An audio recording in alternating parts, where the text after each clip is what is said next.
ठीक है, अब हम मूव ऑन करते हैं हमारे लास्ट मेथड के साथ, that is our capitalisation method, जिसके अंदर हमें दो मेथड हमें डिस्कस करने होंगे। One is capitalisation of average profit and another is capitalisation of super profit. अब भैया अभी तो पढ़ के आए हैं, ये क्या कुछ अलग है क्या? अब तुम्हें नंबर ऑफ परचेजर को भूल जाना है। अब नंबर ऑफ परचेजर का कोई लेना नहीं है। अब हमारे लिए जो किंग है वो है हमारा रेट, परसेंटेज। तो अब सवाल है भैया ये कैपिटलाइजेशन मेथड होता क्या है? जब भी तुम बिजनेस की वैल्यू परसेंटेज को यूज करते हुए उसकी जब टोटल वैल्यू कैलकुलेट करते हो, तो फॉर एग्जांपल मैं ऐसा बोलता हूं मेरा बिजनेस का वैल्यू 5 लाख रुपए है। कितना? 5 लाख रुपए। ये 5 लाख है ना 100% डिनोट करता है। ठीक है, तो मैंने बोला 5 लाख आज मेरा बिजनेस का वैल्यू, पर ये 100% की वैल्यू है। तो बोलूंगा फिर 50% की वैल्यू कितनी? तो ये तुम यूनिटरी मेथड बच्चों में यूज करते थे, तो तुम क्या करोगे? 5 लाख इंटू 50 डिवाइड बाय 100, तो तुम्हारी कोई वैल्यू आ जाएगी। तो कहीं ना कहीं 2,50,000 रुपीज आएगा। तो सवाल है भैया ये 5 लाख तो वैल्यू है, ये कौन सी वैल्यू है? अब यहाँ पे ये जो वैल्यू है ये हमारा प्रॉफिट एलिमेंट होगा। यही प्रॉफिट हमारा कौन सा होगा? एक जगह पे हम एवरेज प्रॉफिट लेंगे, एक जगह पे हम क्या लेंगे? Super profit. तो हम ये ऐसा बोलते हैं कि फॉर एग्जांपल तुमने ये जो प्रॉफिट कमाया ना, ये 50% की वैल्यू है। कितनी है? 50%। तो बिजनेस की तो वैल्यू लाने में, डिराइव करने में तो कहने के तुम्हें 100% तक जाना पड़ेगा ना। तो फॉर एग्जाम्पल मैं बोलता हूँ तुम ये चाहे एवरेज निकालो चाहे प्रॉफिट सुपर प्रॉफिट निकालो। तो फॉर एग्जाम्पल मैं ये बोल देता हूँ कि तुमने 50% के आधार पे तुमने 50,000 का एवरेज प्रॉफिट कमा लिया। फॉर एग्जांपल से कि 50% के हिसाब से मैं 50,000 एवरेज प्रॉफिट कमा लेता हूं, तो तुम बोलोगे बिजनेस की वैल्यू पाने के लिए 100% के हिसाब से कितना होता? जब इसी 100 से मल्टीप्लाई करके 50 से डिवाइड करोगे ना, यानी कि उसी सुपर प्रॉफिट या एवरेज प्रॉफिट के एलिमेंट को जब रेट से डिवाइड करते हो ना, तो जो तुम्हारी वैल्यू आती है ना, उसी को हम कैपिटलाइज्ड वैल्यू बोलते हैं। तो कि कैपिटलाइज्ड वैल्यू दोनों तरीके से निकाली जा सकती है, क्योंकि एवरेज प्रॉफिट को भी तो रेट से डिवाइड कर सकता हूं, सुपर प्रॉफिट को भी कर सकता हूं। बस फर्क इतना है, हमने जो ये सुपर प्रॉफिट मेथड जो अभी हम जो डिस्कस करके आए, जहां पे हमने ये पढ़ा था कि सुपर प्रॉफिट का मतलब क्या है? जो हमने सोचा था और जो हमने कमाया, दोनों के बीच का जो डिफरेंस है, दैट इज एक्स्ट्रा प्रॉफिट हमने जो एक्चुअली बिजनेस से रिसीव किया है, वो हमारा सुपर प्रॉफिट है।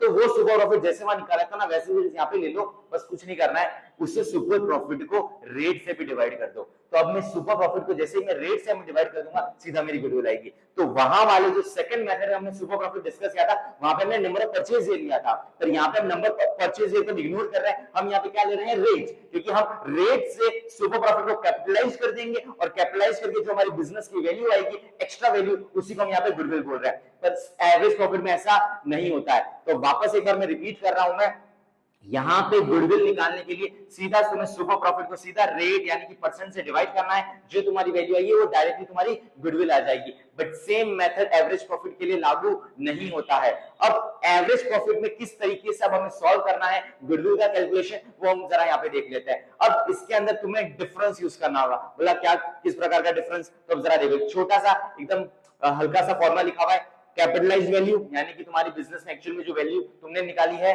और एक्चुअल में जो वैल्यू थी।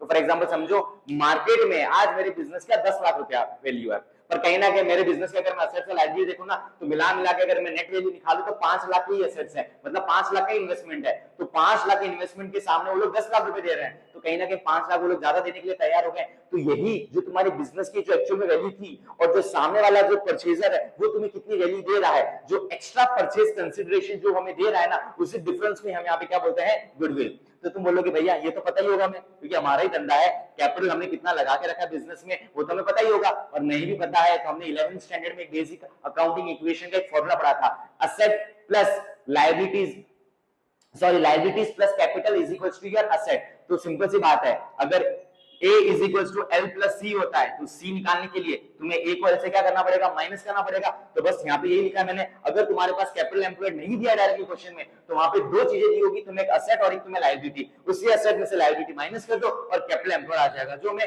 बेसिकली आता भी है और बड़ा आसान रहता है। बस फर्क इतना है यहाँ पे, अब हमें ये कैपिटलाइज्ड वैल्यू ऑफ फॉर्म है वो हमें कैसे डिराइव करनी है, अब जरा देख लेते हैं। ध्यान से देखना, छोटा सा डिफरेंस बता रहा हूं। यहाँ पे मैंने एवरेज प्रॉफिट को रेट से डिवाइड किया है और वहां पे मैंने सुपर प्रॉफिट को रेट से डिवाइड किया। बस फर्क इतना है, जब यहाँ पे मैं सुपर प्रॉफिट को रेट से डिवाइड कर रहा हूं ना, सीधा गुडविल मिल रही थी।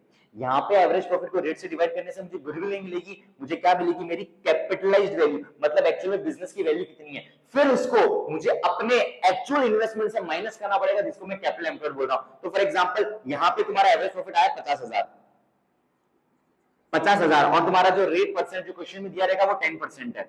ठीक है, तो अगर 50,000 को मैं 10% से डिवाइड करता हूं मैं, तो कहीं ना कहीं परसेंट के ऊपर 100 वैल्यू आ जाएगी, 0 कैंसिल, तो ये कितना हो जाएगा तुम्हारा 5 लाख रुपए हो जाएगा। तो मैं बोल देता हूं एवरेज प्रॉफिट को जब मैंने रेट से डिवाइड कर दिया तो 5 लाख रुपए है। ये 5 लाख गुडविल नहीं है भाई साहब, ये हमारे क्या है, कैपिटलाइज्ड वैल्यू है। अब बिजनेस की जो वैल्यू एक्चुअल में तुमने मार्केट के हिसाब से रेट को यूज करके निकाली वो 5 लाख है, मतलब मार्केट के हिसाब से तुम्हारे बिजनेस की 5 लाख है, पर तुमने बोला मेरा बिजनेस में तो इन्वेस्टमेंट ही 2 लाख का है, तो तुम्हारे लिए कैपिटल एम्प्लॉयड कितना आ गया, 2 लाख। तो तुम खुश हो जाओगे भाई, 2 लाख का इन्वेस्टमेंट का बिजनेस का जो मार्केट में 5 लाख का वैल्यूएशन निकला है।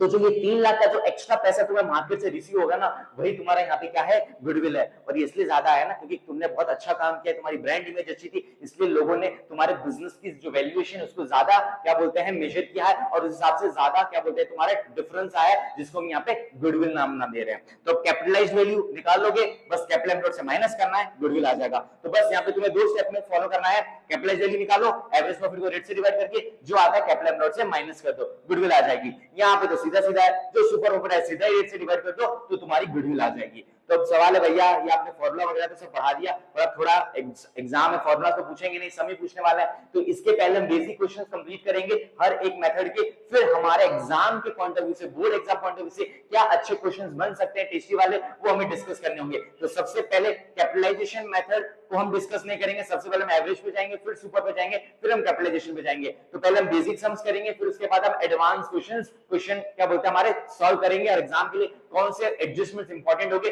वो भी मैं तुम्हें जरा बता दूंगा। ओके